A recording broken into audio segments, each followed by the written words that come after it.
Okay, what's going on, guys, and welcome to a brand new episode of Energized. Ross, introduce the guest, man. We have live from the Mohican Sun, Mr. Michael Venom Page, MVP. How are you doing? He's in the I'm house. good, man. I'm good. Good energy. So I'm feeling good. We only ever bring the best for you, my friend. We only Yeah. ever bring the best for you. How is life? How is the Mohican Sun treating you? And how much forward are you looking to this weekend? Yeah, no, Mohegan Sun is it's a very lovely very lovely place. I've been here multiple times. It feels like a home away from home because again I fought here so many times. Very very welcoming. It's going to be a shame that there's not a crowd. To be there again this time, but hopefully we get back to normal ways soon. And I'm looking forward to just getting back in there. Massively looking forward to it. I've been working hard in the gym. And I got some stuff to show. Nice. We're always looking forward to a few new tricks from MVP. I especially wore this T-shirt where, like, it's not actually a Pokeball, but it looks a bit like a Pokeball. So it does. Yeah. So I was like, that's my little homage to Mr. MVP. But Michael, how are you finding this almost lack of activity from Bellator? This is their, they only came back in April. I know you obviously fought in October, but they took a very long time to come back and start off 2021. How was that for you? I'm sure you probably wanted to get another fight in earlier on in the year. Yeah, no, to be fair, it's for me, it's very disappointing. Obviously to see the likes of UFC, they got even throughout, they just kept bending and flexing whatever was going on. They kept finding a way to make it happen. Obviously everyone's going through the same struggle, but I just feel like they could have done a bit more. One, if not to do it early, to start it earlier, but at least at the beginning of this year to actually just get going a lot quicker than they have. Obviously, they've great announcements with the Showtime and with the BBC iPlayer, so it's good. So there's obviously been working, but I just feel like we could have got back to fighting ways a lot sooner. But we're here now, and I hopefully they get to going real fast. Michael, do you see this as a number one contender fight for yourself? Even though you probably consider yourself the number one contender, I was going to announce you as the number 2 ranked Bellator welterweight, but I didn't want to start on a sour note. Yeah, obviously this new ranking system, it's interesting. There's always going to be reasons to like it or dislike it, because even in the UFC ranking systems, some of the stuff I look at doesn't really make sense to me. So it's based on opinion, so it is what it is. But it's still quite an interest. I think it's still quite a good addition to Bellator, though. I definitely do think it helps the casual fans. If you're watching and you've never seen someone before and they have a number next to their name, you're like, oh, well, that guy must be good. So I definitely do think it does help the casual fans. And you're right, even the UFC don't get it right sometimes with their rankings. I was looking there recently, and Cowboy re-entered the lightweight rankings at 15. And number one, he hasn't fought his last 3 fights at lightweight, and I don't think he's won in the last 3 or 4 years. I know I love Cowboy, but I don't know what he's doing in there. Yeah, no, and that's my point. And there's multiple. We actually went through. With a friend of mine, which sat down going through the UFC ranking system just to kind of compare. And there's a lot of things in there that are arguable, that don't quite make sense. But it's just good to have. I think, as you say, for the casual fans, I think it's massive. Just people having numbers to it, you can just kind of get into it quite quickly and figure out who's who. And then obviously the BBC deal was massive, being from the UK. What did you make of that? I think that's a great deal. My only, again, I've got a few gripes. My only gripe is obviously we've partnered over the years of me being in Bellator. We partnered with quite a few different channels, and it's always exciting. I just hope this one, there's for whatever reasons the others are kind of falling through. I hope this one actually, we stay this one out, because I think BBC iPlayer is a great place. It's even for me when I'm watching some of the Bellator shows now, having it there immediately just makes it easier. I hated the fact that you had to, for the prelims I have to go here, and then for this I have to go over there, and this it makes it so much easier. It's all in one place. It makes it 10 times easier to just kind of to tune in. I think and that's me as being a fighter, actually looking for fights. So if I was a casual fan, I probably would have switched off after I had to figure out to go somewhere else. Yeah, especially I think Barry in Ireland, one of the shows it was on we have Virgin Media Sports over here. Then you went to Channel 5, and then you went to Sky Sports, and it was all the one card. I was like, and it all starts off on YouTube as well. Like the prelims were on YouTube. It was like So it was just too. I find it a bit too messy. So it feels a lot cleaner at the moment, and hopefully we can stay with that. Yeah. Michael, like obviously you're coming off a 4-5 win streak, and then like as massive MMA fans, I'm not too sure about you, Ross, but we were like, I was really looking forward to seeing you go back in and take on Lima again, like, and for that to like fall off, are you planning on putting on an absolute show this Friday, or like what's going through your head, or have you been told that the winner of this, you're definitely getting the title shot next? No, that's the thing. I'm not sure how they're doing things at the moment. I genuinely believe Lima's not in any rush to get back and have this fight. I feel like he understood the dangers at the time, experienced that, obviously came out great on top, and doesn't really want to enter that quickly. And there's been a lot of excuses on that side. And even now, I genuinely feel like if, touch wood, all goes well this weekend, I'm definitely in line to, go back for the title. But if he wins, I have a feeling he's going to drag it out. He's going to be like, oh no, I've just fought now. I need 5 months off, and I'm not waiting for that. So I'd happily, fight here, fight again in a couple of months, and then either way, I'm gonna get him. That's without a doubt. Yeah, it's definitely a bit of a strange one that in terms of a promotional point of view. If I'm Scott Coker, I'm sitting there going, you don't want to actually create any extra barriers to the biggest welterweight fight possible, which is you versus Lima. Amasov, very good fighter, undefeated. You know what I mean? No, take nothing away from him. But like, if you're trying to build a big fight and get the most eyes on it possible, it's Lima versus MVP. Yes, exactly. You could strongly argue that is the most anticipated fight in Bellator, let alone the rematch. You know what I mean? Like, you're two of the biggest stars Bellator have, and I find it very strange that they're actually like in any way avoiding making this matchup. Yeah, I find it the same. I genuinely the same. I feel like I'm a bit underestimated amongst the Bellator community, and I'm talking the staffing as well. I don't want to speculate too much, but yeah, it seems very obvious to make this match happen. And build it up and run it back again. But like I said, I've kind of grown tired of having to keep asking for this fight and nothing really coming of it. So I'm just going to go out there, keep entertaining, keep putting on a show, keep winning fights. And again, he will not be able to avoid it for too much longer.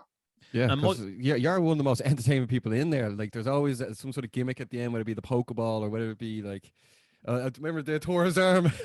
Yeah. Well, like it's always a show, and then obviously because we do an MMA show, we want to promote the biggest fights, and for people that haven't seen you fight, like, they have to see a fight, because like there's something totally different about you. There's a serious star power. So like, you against Lima, hopefully next is at some stage. And like, I remember we were talking to you on the show at FightCon in Cork last year, and like this just seems to be a reoccurring team. Like, it's like Douglas Lima. It's just you seem to not be able to get away from it, Yeah. I think if you were like if someone asked you like describe Michael Venom Page's fighting style, I'd be like, it's like Anderson Silva-esque, but with like Michael Jackson dance moves in the middle of it. Flowy, like I like it. Yeah, absolutely. Michael, can I ask you, how many fights you have left on your Bellator deal? I believe I got 4 more. And would you like to ideally almost run them off this year, by the end of the year, have 4 done and dusted? Yeah, well, obviously, like 2019, I had 5 fights in that year. I was hoping to just kind of continue that kind of at that pace. Just every time for me, I was pushing for fights. Every time I finish a fight, I was like, look, what's the next show that I can get on? Obviously, because of my style, I'm fortunate enough to not be taking too much damage during fights. Even when I've had a 15-minute fight, I don't get hit too much. The most that's happened is a grappling fight. So I'm always fresh to go straight back in. obviously, Bellator, want time to promote and so on and so forth. But I guess the only positive, this is why I was kind of frustrated with them not starting back. The positive of this whole COVID period is they didn't have to push for like selling tickets. It's all, people are going to have to watch it from home because obviously they're not going to have that attendance. So it made it easier to kind of just run shows back to back and just keep going. There's obviously a lot more going on behind the scenes, but I'm not sure of. But just in terms of ticket sales, we don't have to worry about that anymore. Even with this fight, they announced this fight like 3 weeks out, which I find crazy. But if you're willing to do that, that means moving forward, I should be able to jump from month to month, just keep going as long as I'm fresh. Would you be even willing to do a Kaz match, Moev, and just go, that's fine, I'll stay in the Mohican Zone for another 2 weeks, and I'll see you in 2 weeks' time. Line them up. Listen, I would live here. If they were going to give me that fight, if they're going to give me like back-to-back fights every month, I would stay here 100%. And that's the thing, when you are sometimes, now obviously I've never been a fighter and I've never seen it, but like sometimes you see a fighter go in and they win in the first minute, and I'm like, why is that guy not looking for another paycheck in a month's time? You know what I mean? You might as well go in and make the bread, or what does it, make hay when the sun shines? You know what I mean? Now maybe there's more to it. There is more to it. I understand that they want to kind of build things up, but like I said, recently they don't seem to be that like fussed about doing that. So yeah, as you say, fighters should be a lot more hungry. Is there any talk that like you could potentially? I'm just looking at some of the fights here that are lined up. Do you think that you could potentially be fighting next in London with with fans back? Is that something they might be actually contemplating? Because obviously you against Lima with no one there isn't really what they want to do, you know? Yeah. No, there has been. I've spoken to a couple of people. There has been talks, but London's, as you guys know, in Ireland, it seems to be worse. London's been frustrating for things like this, and we're slowly getting back there now. So there is hope, but then they're already talking about it. It depends on just the figures and so on and so forth. So we'll see. Hopefully, yes, things are, especially the next few months are back to where people can actually come to different shows. I think in Barcelona they had a successful.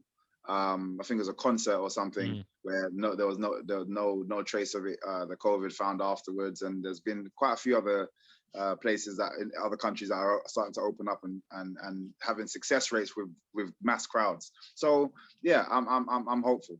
Yeah. Well, the way I look at it is, UFC just went to Florida, and exactly. They're going 15,000.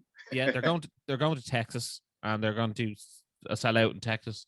And then they're going over to Vegas, and the McGregor fight's going to be a sellout as well. So, why? I don't understand why Bellator don't just go, right, after we've done these few in the Mohican Zone signed off, we'll just go to those places, and we can sell out the tickets, and we can sell out the arenas. And you know what?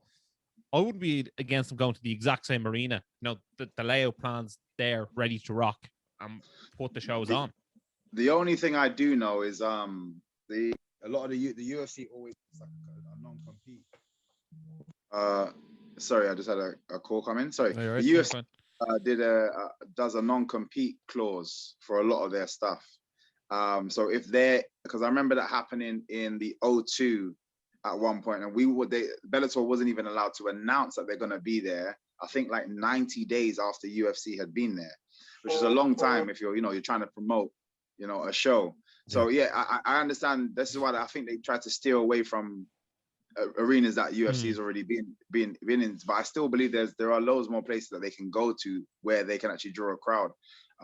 It just feels like I don't know, it feels lazy to me, and they're just kind of a bit too relaxed with it. And I'm myself, and I'm sure a lot of other fighters are just eager to just get back to some kind of normality.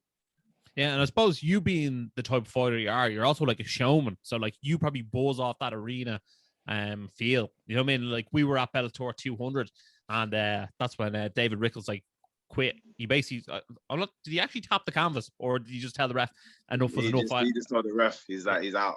Yeah, he was like, it was one of the strangest. I can't blame him. In fairness, I can't blame. Well, neither can I, but it was definitely one of the strangest finishes to a fight ever, where he wasn't actually TKO'd ever. He just went, ref, that's it. Thanks very much. I've had enough of this fella, but yeah, like you're putting on a show and the fans love it every time you're there, and Like I'd easily put you in the top 5 pound for pound, like must see fighters, especially you're in the cage. Antics are as good as anything. I was only talking to Barry there the other day about the selfie you took with Richie Kiley. That was great. That was great. That's actually one thing that leads me on to what's the story with you and Big Dan Mergliotta these days? Is that beef squashed, or is he not allowed referee MVP fights? Yeah, he came and spoke to me. We had a conversation quite soon after, like a few months after. I was at another show, and he came, sat down. We had a conversation. No problems, no issues at all. He kind of explained his side, I explained my side, and we kind of just came to an understanding. It's cool. I think they've said that they don't want him to ref my fights, and I personally believe I think there will just be too much pressure on him if he was to ref my fight. So now he could potentially be too biased for me, and then people are going to be like, oh, it's because of what happened. Or he goes too hard the other way, and then people are like, oh, he's still being like, he still hates Michael. So it's just easier if too much history. So many great refs to just kind of just leave it as, there's no need for us to kind of cross paths. But it may happen again. I have no issue with it. I think he's a great ref.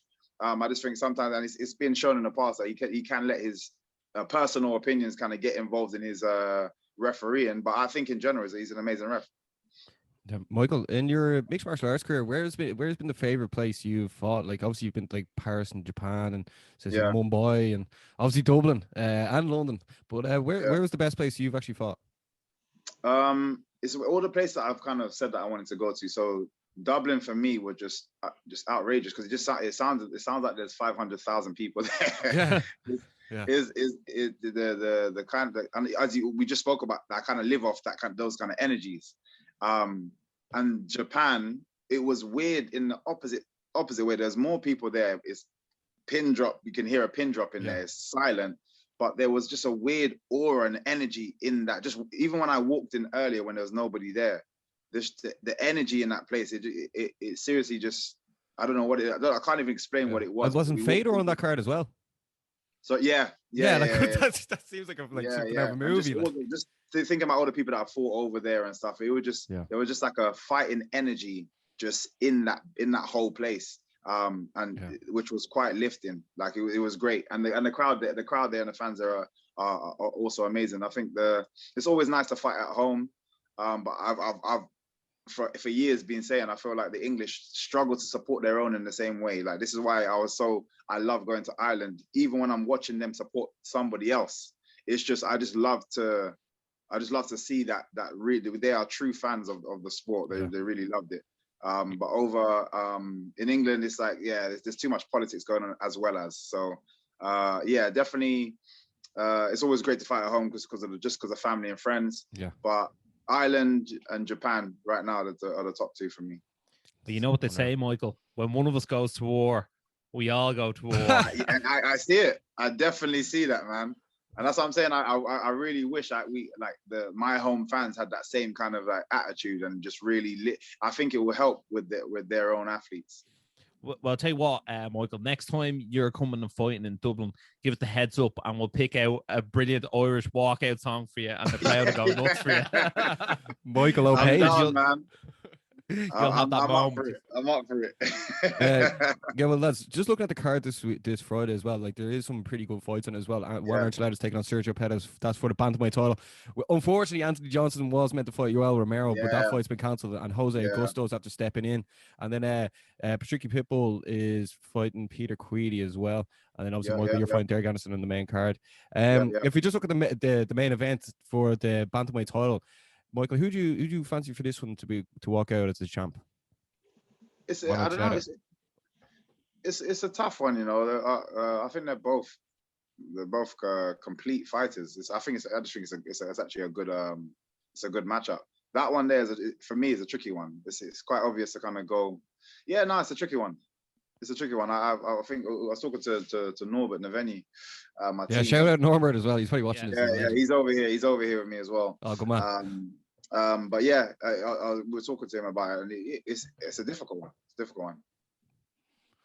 Yeah, I'm gonna go for Juan Archuleta, and I think one thing that does separate them is I think Juan Archuleta will be stronger, and I think Pettis has been slightly bullied in the grapple game by someone who's a bit top heavy. I think one Archuleta top heavy might be slightly better in that arena. And shout out as well to Norbert and his really sexy hair. For this one, because obviously we'll let Michael sit in the fence for this one. Ross, you're going for one. I'm going to go for Sergio on this. Anthony Rumble Johnson is taking on Jose Gusto in the light heavyweight Grand Prix. R.I.P. Gusto. R.I.P. Gusto. Michael, who do you expect will win the whole light heavyweight Grand Prix? Oh, the whole. I think it's going to be between Ryan Bader again and obviously our current champion, I think it's going to go down to the same fight, and I think Ryan Bader will have to adjust, but what's the style that he does again? I just forgot. Nemkov, Sambo. Nemkov, yeah, the Sambo style. It seems to be way more popular now, and you can see how effective it is as well. He trains a fade, he's got great kicks. He's solid. That last fight with Phil Davis as well. I thought Phil Davis was going to attack the wrestling a little bit more, and he seemed to be, I don't know, just second guessing himself. Usually when fighters do that, that means there was a worry about something, which means Nemkov has kind of just like disrupted his best attribute in some way, shape, or form. So whether it be he's just really strong or he's got good throws himself. He got thrown that one time in their first fight. I think it's just kind of shaking him a little bit, because I'm surprised he didn't try to go for more takedowns. But it just shows that the Nemkov is a great champion, and right now it's still, I think he favors it definitely. Yeah, I'm gonna agree with that as well. Ross, who are you fancying now? I've always had Corey Anderson from the start. More so because the guy he was fighting in the first round, no one knew who he was. No offense to him, and I thought I wasn't gonna call it give me fight, but I thought he actually almost had the least damage path to the title, if that makes sense. I knew Nemkov and Phil Davis was probably going to go the distance, and then he was going to fight Rumble or Yo Romero, and people aren't the same after they fight those two guys, regardless of the result. People have fought Yo Romero and still not been the same after they've even if they win. So I was that's a lot of damage on that side, as opposed to I actually thought Machida was going to be able to beat Bader. So I thought Anderson was going to be able to take Machida down almost quite early on, and he'd almost get to the final.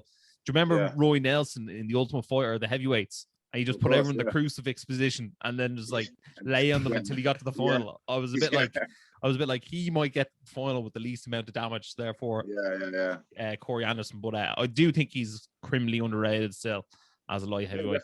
Mr. Ground and Pound. Yeah, you better believe it. And then obviously all three of us are picking Peter Queally. But then the last question, Michael, is how does it go down? Michael Page versus Derek Anderson this Friday. For me, I feel different. I don't know why. There's this camp has been a great camp and a frustrating camp just because of personal life. There's a lot that's been happening, obviously, as for everybody. But I feel like I'm going to channel that in this. I'm looking to just take it to him quite early. I've been feeling really slick in training, really powerful, really strong, and he's going to feel all of that. And as you know, I entertain as well, so I'm just going to put on a show. But I'm looking to really. My job is to get him out of the way, and then just be ready for whatever the opportunities are there next. Obviously, Michael, he's moved up from lightweight recently, and he's had a bit of success there at welterweight. Do you think you'll have a big size advantage against him? Well, I tend to be a lot taller than most anyway, in a division. But one thing I've always said is my body shape is nowhere near like the kind of shape as a lot of these guys. A lot of guys are a lot thicker than myself. I'm just kind of have that a bit more round figure, and it means they're a lot stronger in certain positions. But my reach has always been something that I've used well, and my distance and my distance control I use well. So regardless of that, I'm definitely going to have a height advantage, reach advantage, but he's a very well versed and well-rounded MMA fighter. So I have to be careful, like I have to be careful with anybody. For me, he's the best person in the world when I'm standing in front of him, and I've got to treat him as such accordingly, and then and have all my tools sharpened and ready to take him out. Absolutely, man. Absolutely. I feel like he's gonna feel a bit of venom in this fight. Definitely.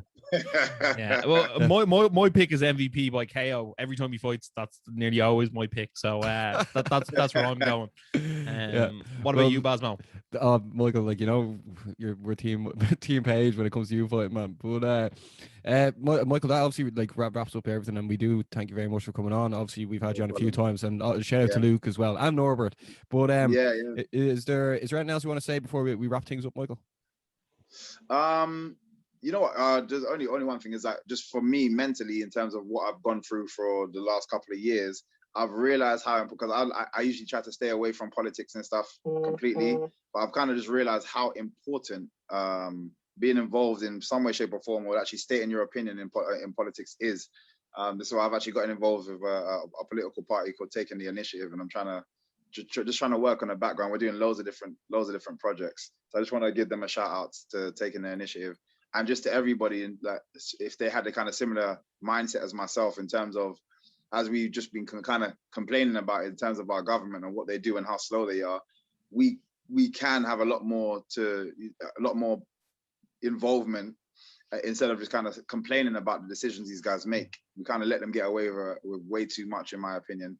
And I've kind of realized that over these last couple of years. So I've like, yeah, no, let's create our own army the same way you guys do when you're supporting fighters, and actually do something about it and stop these guys, for me, just taking absolute liberties with our lives. Yeah, well, I would say definitely in the sporting world, obviously with Marcus Rashford, and then with like the protests from the European Super League and the football, you know what I mean?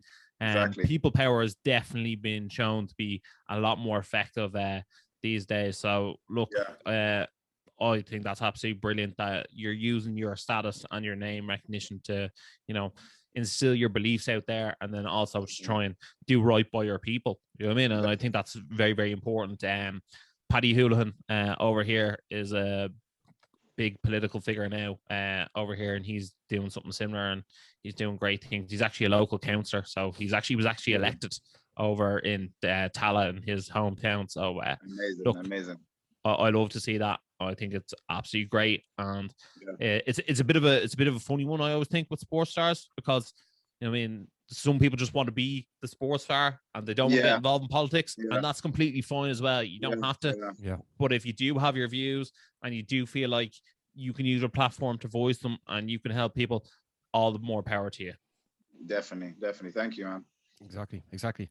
Okay, so Michael, thanks a million for coming on. Make sure to not miss Michael Venom Page performing this Friday on Bellator 258, Friday, May 7th in the Mohegan Sun. So there we go. Michael, thanks a million for coming on. If you're new to the show, make sure to like, make sure to share, make sure to subscribe, and as always, stay energized.